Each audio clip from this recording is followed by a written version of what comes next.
Hi, my loves.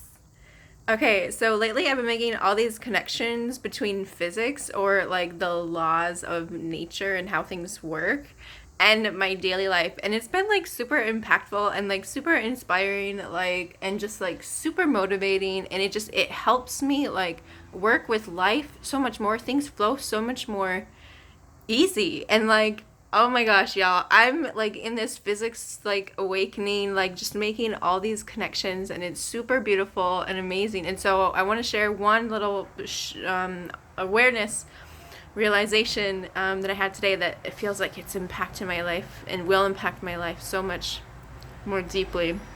Okay, so the Newton's first law of motion. So I want to read this to you because I really value precision. So, an object at rest remains at rest, and an object in motion remains in motion at a constant speed and in a straight line unless acted on by an unbalanced force.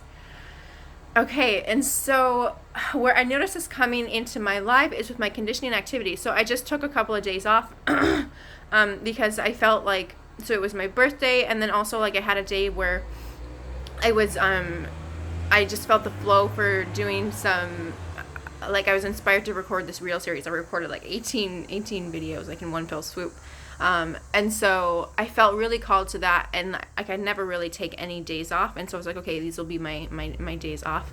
And I noticed that now today when I'm doing it, it takes a lot more motivation for me. Like there needs to be a lot more momentum with it. Like it's not as easy as all the other days to get into it and to do it. And so what I'm going to do now is, so I have like a bunch of conditioning things that I do every day. And so what I'm going to do now instead of having like full rest days, I'm just going to maybe do less. Like I'll have like a core group of things that are priority to me that I'm going to make sure I do every single day so that I keep that momentum going. And so it's like, how do we work with the momentum of life? How do we work with the energy flow? How do we work with inertia? How do we work with keeping that motion, that movement going forward so that it continues to go forward? It's like whenever that energy is interrupted, that's when it will become harder to get back into that pattern or that habit. And so it's like, how do we make sure to not interrupt